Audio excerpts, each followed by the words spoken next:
Hello, welcome to the American Business Podcast. This is Kevin Deveci, your host. I'm welcoming you to the episode 50. We are celebrating our 50th episode today. It's a great honor and it's a pleasure to bringing you this episode today. We are streaming live from New York City and we have a great guest today from Miller Business Center. Let's welcome our guest and we can get the conversation started. Hello, Sal. Good morning. Hey, Kevin. Good morning. Thank you Happy so much Friday. for having me on your show on the 50th episode, which is amazing. 50th. Yes. That's actually great. We are very excited. I'm glad you made it. So, how is your week going so far? So far, so good. I'm glad we're kind of wrapping it up here Friday morning. You know, getting ready for the weekend. Another summer weekend here in New York. Yes, Fridays are fun days. And today is a pretty nice day compared to yesterday. Less humid. Exactly. Yeah. So it's gonna be an enjoyable day. Yes. So that looking forward to it. And congrats on over 100,000 subscribers. You just exploded with this channel. Yes. You're just absolutely doing fantastic. Congratulations on all that. Yeah. Thank you very much. It's really exciting. 100,000 means a lot. I mean, even one subscriber was a lot to us in the beginning. So we started in the end of February, on February 28th. That was our first episode. Amazing. And yes, this is really exciting. So we made about like a couple of years of research before we start the podcast. And we just wanted to have the right angle and right content. So, based on these results, it looks like we are on the right track. So we'll keep pushing it. We'll keep bringing these educational podcasts every week to our audience. That's our motivation now. Well, it's fantastic. Thank you very much. Well, why don't we get started? As a start, would you please introduce yourself and Miller Business Center to our audience and to our listeners? Yes, absolutely. Definitely. My name is Sal DiVincenzo again. I'm from the Miller Business Center at the Middle Country Public Library. We're a regional business reference hub, and our goal is to support businesses, entrepreneurs, nonprofits, you name it. Uh, we offer very specialized resources, mostly what focusing on data, business data, personalized research services that we provide. In addition to having networking events throughout the year, we have two huge, gigantic trade shows that we have in May and October of every year, right here at the library in Center Reach. And networking is very important, so we have a networking component for all our programming that we do here. And yeah, and in addition to that, we have career and college counselors. We help with workforce readiness and literacy, career exploration. And just recently, maybe in the last 2 years or so, we've opened up a makerspace here at our Center Reach building, which is a great place for small business owners to come down. We've opened it up to them, in addition to our patrons, for them to come down and experience and use equipment that they might not have access to at home: 3D printers, laser engravers, sublimation, uh, and and a podcasting studio.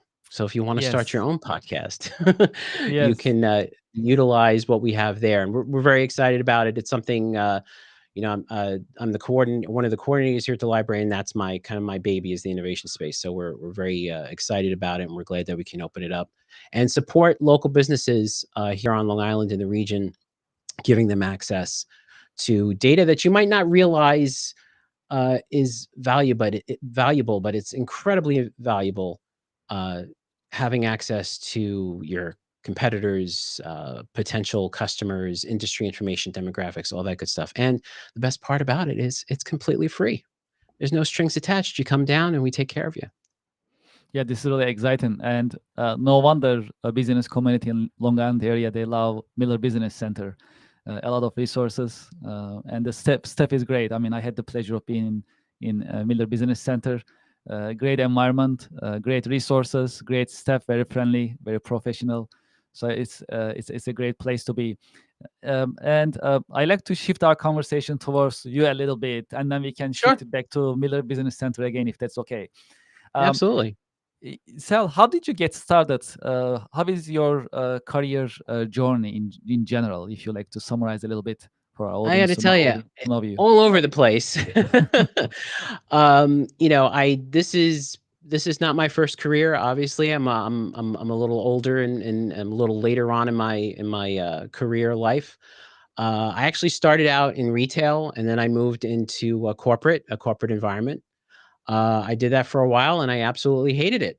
I thought it was not what I wanted to do. It wasn't, I was working in the city for a while. I was commuting, 2.5 hours in, 2.5 hours out. I was doing all that kind of stuff.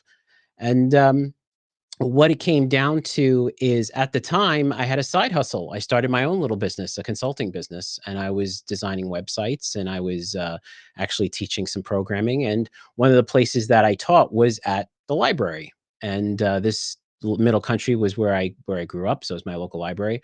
And just through that process of not wanting to be where I was and kind of looking at what my future was going to be, I had a candid conversation one day with one of the assistant directors, and she said, "You know what? You know what you'd make? You'd make a good librarian." I said, "Really? What do I have to do?" She's like, "Well, you got to go to school. You got to get a master's degree, but if you do that, we will absolutely, you know, bring you in and give you a chance and you get started." And that was 18 years ago. So, because I Wow. had the business background, because I was working in the city, because I was working corporate, in the corporate field, and I was working for a wholesaler and doing international sales and whatnot, that they felt, hey, it sounds a good fit to go into the business center. So that's where I ended up. But my specialty is business reference services, and then after that, I just moved up, and now I'm the coordinator of digital services here at the library. Yeah, this is very exciting. When you look at your work on daily basis, what type of challenges that you have on daily basis? What are the exciting parts of your work on daily basis? You will say.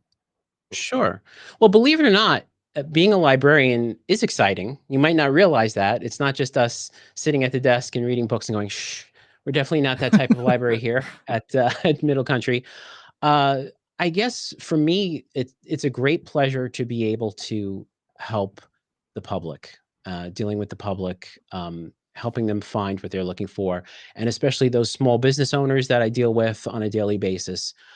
Seeing their eyes light up when I tell them, "Hey, I could do this for you," and they're like, "Really? Yeah, yeah, I can get you a list of potential customers. I can get you a list of your competitors, and I can tell you how much money they're making and what their growth is."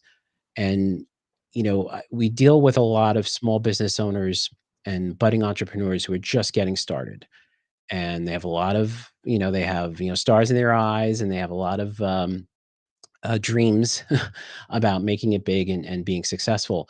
And and a lot of times we get to be there with them on their journey, because they come in often, and we help them, and they're using our services, and it's great to see. For me, the most exciting thing is to see a patron come back after 6 months or a year and say, "Hey, thank you for what you did. I'm doing it, and I got my business, and here's my business card, and I was featured on in Newsday or on News 12 or something like that." And so that for me is very rewarding, and that's one of the other things. And frankly, I mean, you mentioned exciting, and I never expected as a librarian that I would be on a show like this, for example, or that we would have a podcast here at the library that we do every week, or that I would be meeting politicians and hobnobbing and being on TV and in the news and whatnot. So it's I mean, we're lucky. We are a national model, this library here at Middle Country. We have a very forward thinking administration. We do a lot for the community. We do a lot for the nationally. So I was very lucky in that respect. I've been able to travel on behalf of the library and meet a lot of different librarians throughout the nation. And that's for me, that's a great reward. And it is an exciting job, believe it or not. Yes, yes, absolutely, absolutely. When you look at Miller Business Center, you mentioned briefly, but if you'd like to expand a little bit more for business owners. So let's say someone Sure. is starting a business, for example. What type of resources that they can find in Miller Business Center for them to just get to know the market a little bit. Maybe just to your point, maybe to reach out to some prospects or list of prospects, for example. Yeah. If you can expand on that a little bit more, that'd be great. Absolutely. Absolutely, yeah. So, what it comes down to is, and it's somewhat of a joke, is like, information is power, right? Mhm. And unfortunately, information is also expensive. That's So, true. we have access to a number of different resources. We're probably, as far as here regionally, we have the most, and we have the most diverse. A most diverse group of those resources. There are libraries on Long Island who have, databases like Reference Solutions, A to Z. These are databases that allow you to create criteria, look up business types, get their information, how much money they make, how many employees they have. We're not just that. We have much more than that. We have the demographics, we have the industry information, we have the venture capital information. We have very specific niche databases that users have access to. And what the majority of our small business owners are doing when they're coming in is they're creating marketing lists. Because what's the one thing that a small business owner wants to do? They want to build their business. They want to find people, customers, bring me their B2B. They want to find other businesses they want to do business with. And, that right there is a very stressful thing because, especially if you're a sole proprietor. I mean, how are you going to do all this work? How are you going to build your business while you're marketing, while you're, doing your accounting and doing all this kind of stuff? So what's nice about what we offer here, besides the data, is the guidance. So as a small business owner, you can come down, we can do a one-on-one appointment with you, and you can tell us, look, this is what I'm doing. This is what my business is. This is who I'm targeting. This is what I'm hoping to do. This is where I'm hoping to go. And from our years and years of experience, we have 5 people on our team. From the years and years that we will combined experience, we can guide that small business owner to find the data that they're looking for. And 9 times out of 10, it's a list of potential customers. So you ask me, you say, Sal, I'm targeting insurance companies on Long Island. I just want the insurance companies in Suffolk County that make more than $10 million a year, have more than 5 employees, and spend more than $20,000 a year on IT. So that's something that we can help you with. That's something that you have access to. And really, at the end of the day, you may not realize it, But all that money that's saved and not having to subscribe to these databases, not having to pay somebody to do this for you, is really, for a small business owner, it's gold. True. Because, you're literally getting, a list of people that are very specific to you, very specific to who you're looking for. It's not the yellow pages. These are people who potentially will do business with you, and that's what's very important. And in addition to that, like I mentioned before, we have networking events here, and you know, you're going to meet people. And yeah, I know we've met through the HIA, a Yes. huge organization on Long Island that is big on networking. We're the same here at Miller Center. Networking is an important component to it. Some people are uncomfortable networking. I'm uncomfortable networking. I thought I was going to be able to sit behind a desk and tell people where books are and what DVDs, but we all get through it, and you'd be surprised how many connections you can make just by going to an HIA meeting or going to a Miller Business Center meeting and meeting somebody and making that connection. And business has been done here at the library when people connect and meet, and it's a great thing. Absolutely. And I definitely truly believe in the power of networking. I mean, to your point, to support it. Um, and that's why actually in our podcast also we put together an online networking event called the Connection America. And we basically created it as an online networking event. So then 10 business professionals join, and one professional from each profession.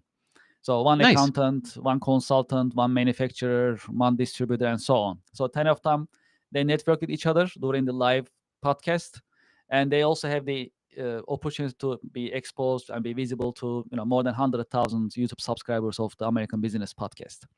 So in that sense, a little bit unique because they can network with each other and they can also interact with and exposed to the audience as well of the American Business Podcast. So that's how we design it. Exactly. So that's something that really excites us too. And It's so important. yes, absolutely, absolutely. So very important for businesses going out there, shaking hands, exchanging business cards. And there are still business cards, by the way, to those. Yeah. Some Oh, people yeah. don't carry it, but I highly recommend it. So definitely, I mean, it's important to be there and making the connections, and that's how it goes. And that's really really exciting. And I'm glad Miller Business Center is supporting this initiative. I like to shift our conversation towards AI a little bit. So Sure. artificial intelligence is a popular subject. I'm sure business owners and community members come to the Miller Business Center to learn more about it and make research about it and put it into action. I like to learn about your take, how you see the AI is impacting businesses, small and mid-sized companies in your observation, and you interact with businesses as well at the Miller Business Center. So how is the adaptation or reaction to AI among business community? Yeah. So from my experience, there's two different angles. There's two different thoughts on it. The first one is absolute positive fear. Fear that AI is going to uh, take over their jobs, is going to take over the world, the robot uprising. So that's the one side, very fearful of it. And the other side is actually using AI as a tool, which is the side that I believe in. And I will say I do use AI on a regular basis. I think Mhm. the term AI, unfortunately, has become a very generic term, which is fine. I mean, because the internet was the same way. I mean, I consider myself a little bit of a World Wide Web pioneer back in the day before I had all this gray hair. Uh, I was on the internet, and it was only text only, and everybody was saying this is crazy. This is gonna change the world. It did, but they were saying in a bad way, but it happened in a good way. I do believe that AI, especially for small business owners, especially for the small business owners, is really going to be helpful if used properly and as a tool. Um, I have, and this is anecdotal, but I've had experiences with patrons who've come and spoken to me about using it to, for example, answer an RFP. Being able to take everything that the RFP has in it, put it in, run it through whatever service they're using, ChatGPT, Grok, Claude, whatever, and then having it come out, and having it help them, assist them in understanding what's required and whatnot. I use it here, on our show, on the podcast, here at the library. I use it to help with, scripts, to help with working on subjects. We have trivia episodes. Um, I think it's an exciting time. I think we all have to be cautious, because AI and that whole knowledge base is all it's not it's coming from us. It's coming from people out there in the world, and just like Wikipedia, um, you know, it's not necessarily. And as a librarian, I have to say, sources are important. Primary sources are important. Where is that information coming from? And who's in charge of disseminating this information and deciding, okay, this is true, this not so much, this is definitely not true. We're the ones who are training the AI. So it's going to end up being a very interesting. I think in the next year we're going to see more potential legislation. We're going to see um, uh, more folks questioning whether or not the AI that they're using is proper or not. But I think in the end, but I think that's with everything. When the internet started, that was the same thing. It still is, right? You go on, don't Mhm. believe everything you read on the internet, right? I think True. Abraham Lincoln said that, right? but I think so. yeah, well, it's that kind of thing. So I'm very excited about the future of AI. I think we need to remain cautious, but I think it's very important. AI should be a tool and not the thing that's running your business. It should be a tool that you use for your business, and it shouldn't be Bible. It shouldn't be, you know, the one thing that you go to. It should be something that you use as a resource.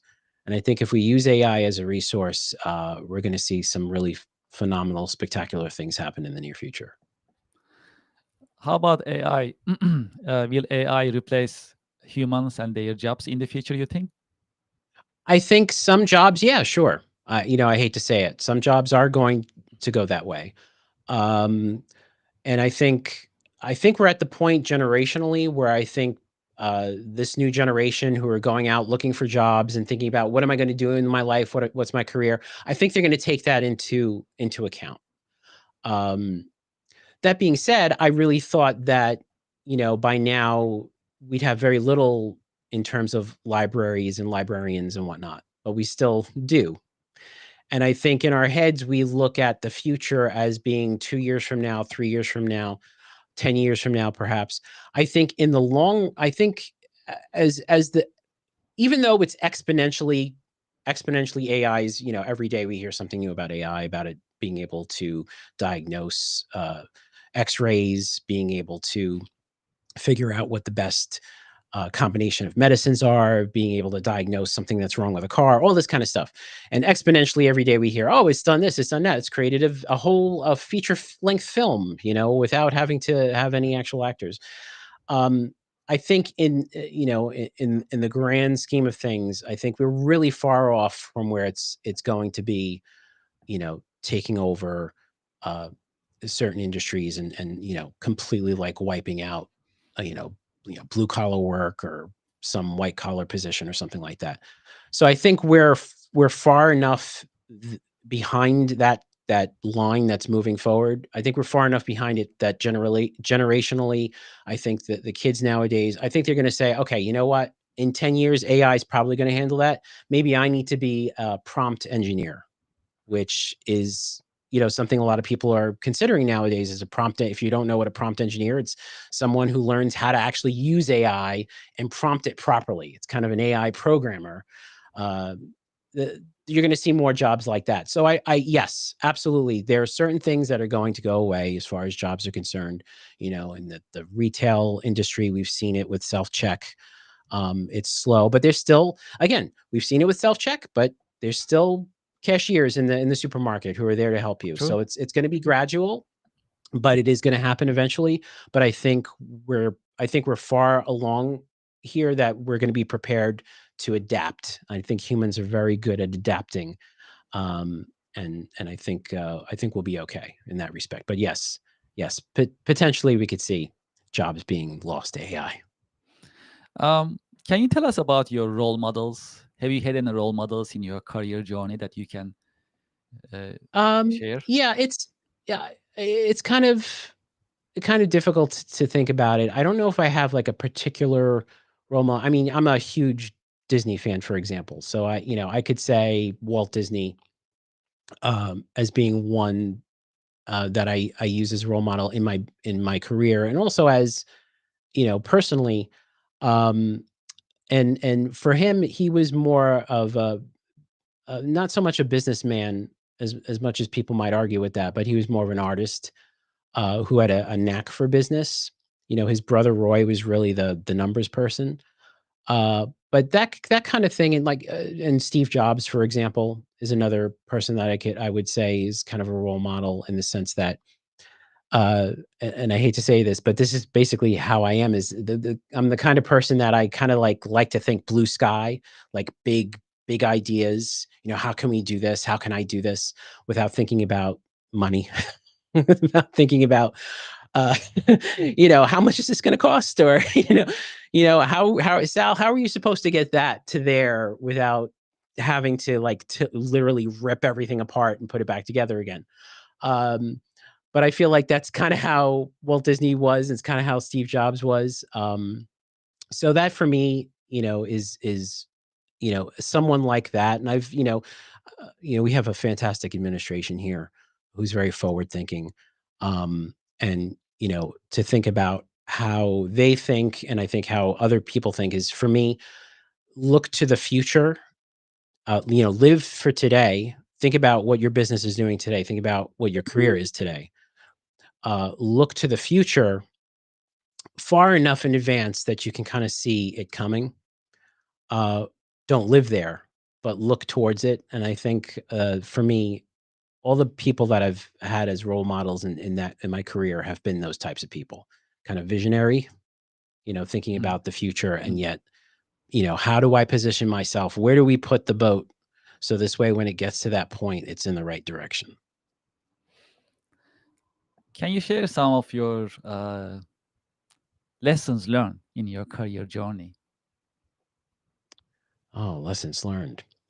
Well, we're not going to be able to. I'm not going to be able to satisfy everybody uh, all the time and everybody, and you're never going to be able to do that.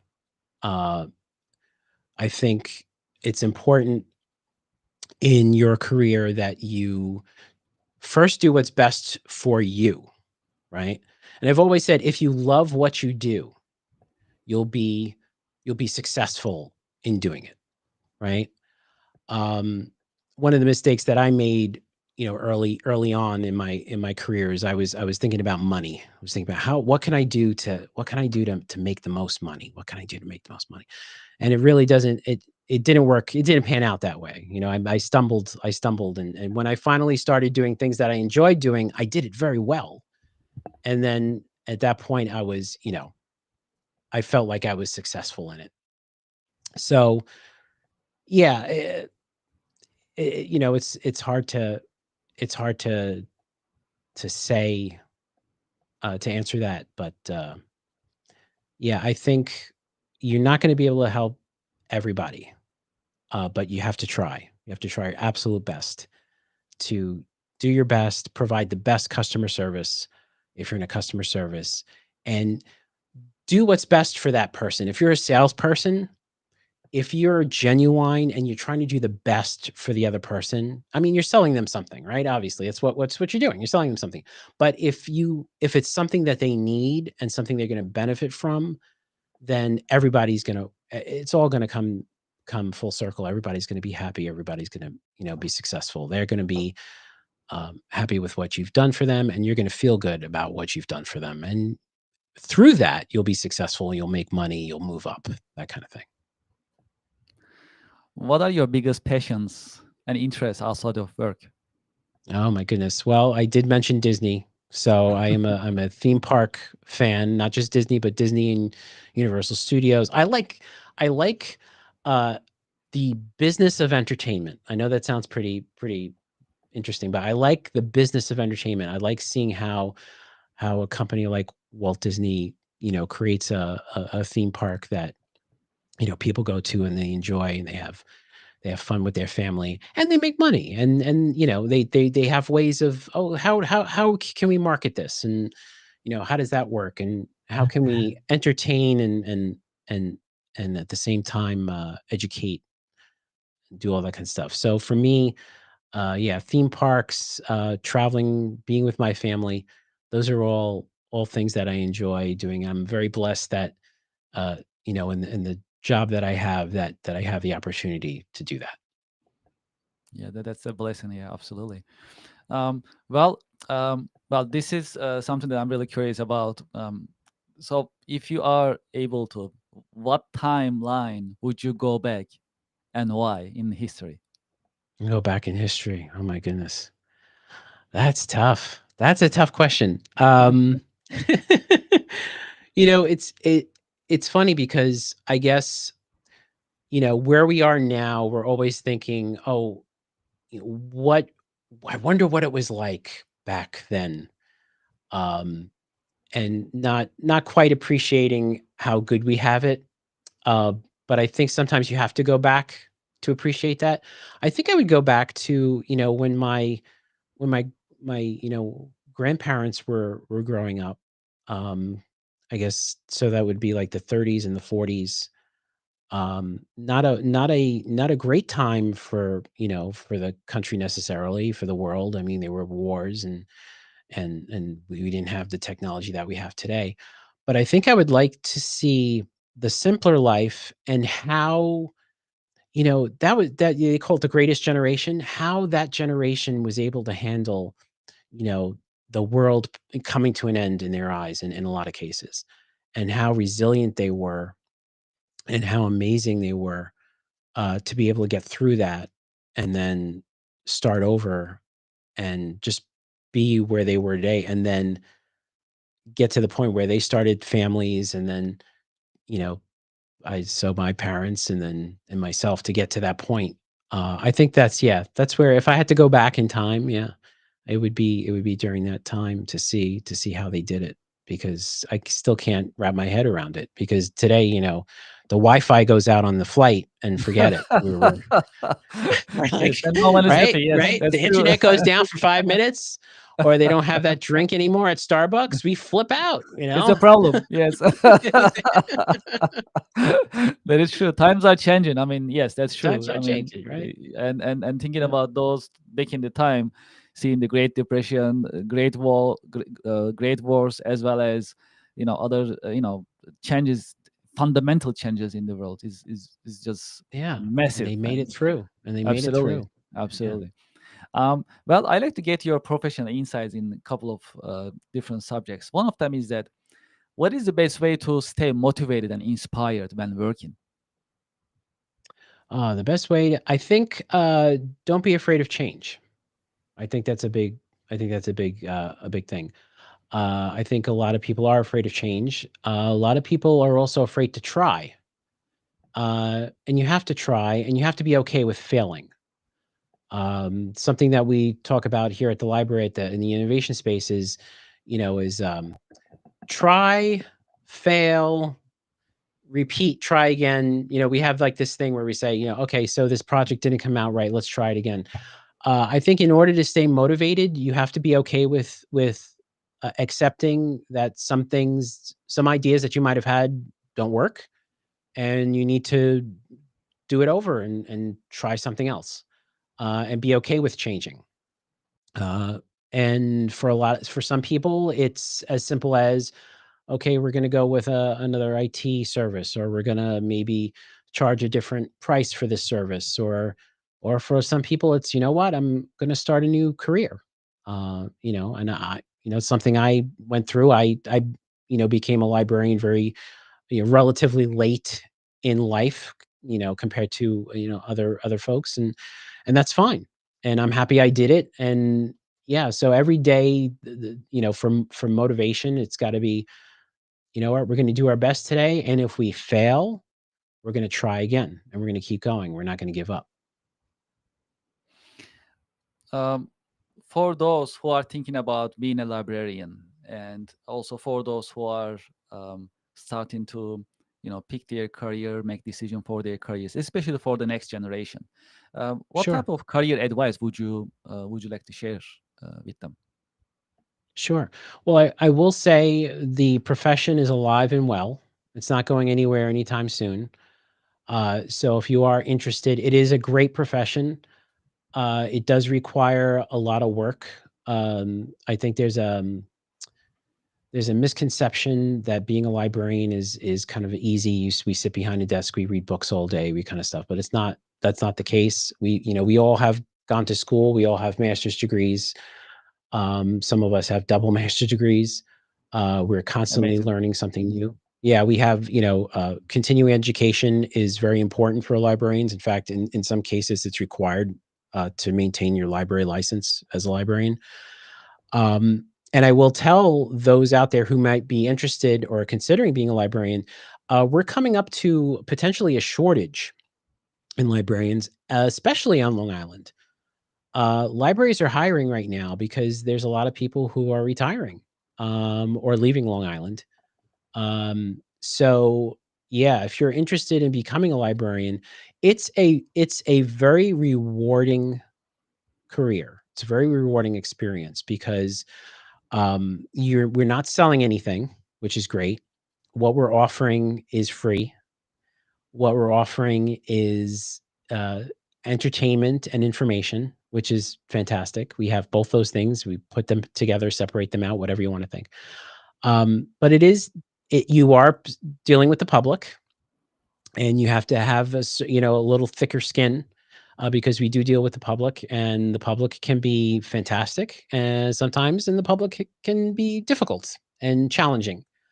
Uh, but at the end of the day, it's a great profession. And if you are interested not just in books, but if you're interested in technology, in data, in databases, and also community service, because the library is now not only a place where you can get books and DVDs and whatnot, but they are becoming community hubs. We've evolved into community hubs. I mean, here in Center Reach, we have a cafe. You can come down and you can get, a specialty latte and sit down and log on to free Wi-Fi and browse the internet and have a coffee, and perhaps later, attend a concert here, or a play reading, or a meet the author or something like that. So it's a fantastic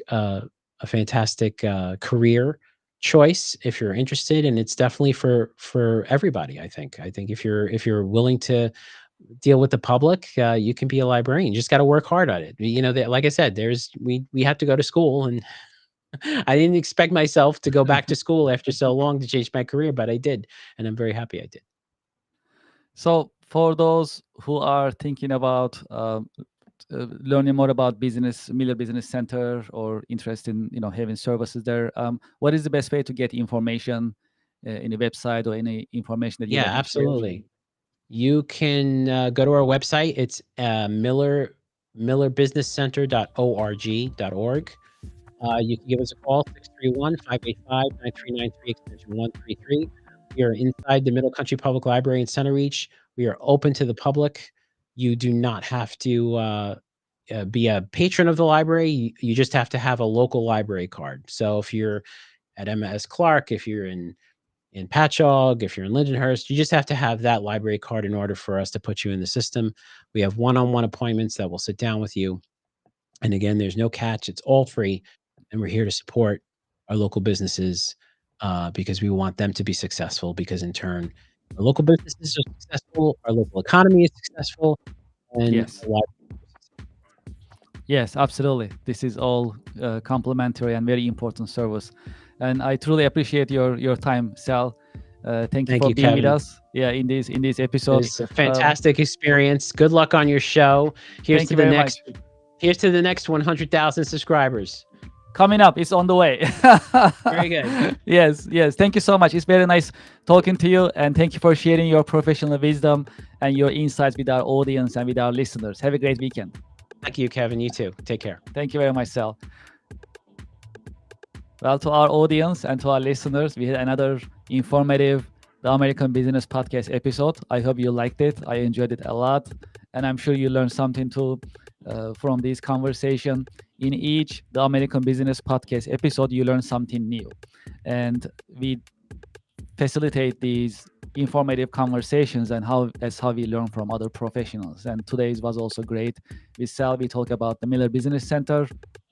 We talk about the services they offer to small businesses and other businesses, as well as we learn more about being a librarian, how important it is, and we learn some insights from Sal DiVincenzo today from the Miller Business Center, and it was very informative. Well, some announcements that I need to share. Of course, if you like to be a guest speaker in our podcast, please send us an email. If you know someone who likes to be a guest speaker, you can send us an email, americanbusinesspodcast@gmail.com. We also welcome advertising and as well as sponsorship from businesses, companies as well. You can also send us an email for sponsorship and advertising inquiries, americanbusinesspodcast@gmail.com. If you go to our website, americanpodcast.tv, you can see our coming podcast schedule. We release it every week, who is coming, what we're going to be talking about, so that you can be up to date and see the coming episodes, and you can tune in accordingly. We keep it updated, and you can see any coming information there as well. Well, just like we discussed earlier, we reach and pass 100,000 YouTube subscribers. We truly appreciate your support. This is really exciting, and this is the first 100,000, as we discussed earlier with Sal DiVincenzo. We know and we believe that we're gonna get many more 100,000 with your support and with your interest. That's really important for us.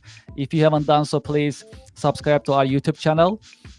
We have a QR code here, as well as on top as well, right here. You can scan any of them, and it'll take you to the YouTube channel, and you can subscribe, you can like, share, and you can share your thoughts in the comment section. So that's really important for us. We truly appreciate your support, and please, if you haven't done so, subscribe.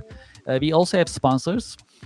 We have iTech Consulting. If you are in the market for SAP implementation services, SAP ERP implementation services for the software systems, or Oracle, as well as Microsoft Business Central ERP software implementation, support, configuration, and integration services, iTech Consulting is a great choice. We have the QR code on the screen that you can scan, and you can go to their website and you can get in touch. We also learned that iTech has decades of experience in this field. So that's a really reliable team, reliable company that you can work with in terms of SAP implementations and other ERP implementations, such as SAP, Oracle, Oracle NetSuite, and Microsoft Business Central. If you're in the market for VPN software, IPVanish VPN is a choice that you can consider. I also use IPVanish. It's a solid system. You can scan this QR code. You can learn more about the IPVanish VPN software, and you can subscribe if you are in need of an VPN software. Well, let's see what else is happening. The Connectional America Business Alliance, hosted by the American Business Podcast, is coming up. That's an online networking event. I'm reminding you, especially for those who are in business, who likes to promote her businesses, products and services. That's a great opportunity. It's an online networking event that's exclusive, one professional from one profession. So you will be the only one in your own profession. There will be no competition. You're gonna have only 10 professionals. You'll have a chance to introduce yourself, your business, your products and services. You can introduce it to more than 100,000 YouTube subscribers of American Business Podcast. You'll also have the chance to interact with other business professionals who are joining this networking event online as well. So it's very beneficial for businesses, for those who like to network and who like to introduce to businesses, products and services in an online networking setting. Because it's online, you can connect from anywhere. That's scheduled for August 22nd at 10 a.m. Eastern. You can scan this QR code and you can subscribe as well. Well, I think that's it for today. I'd like to thank you for your time and thank you for your interest. I'm looking forward to having you in the coming The American Business Podcast episodes. Thank you very much.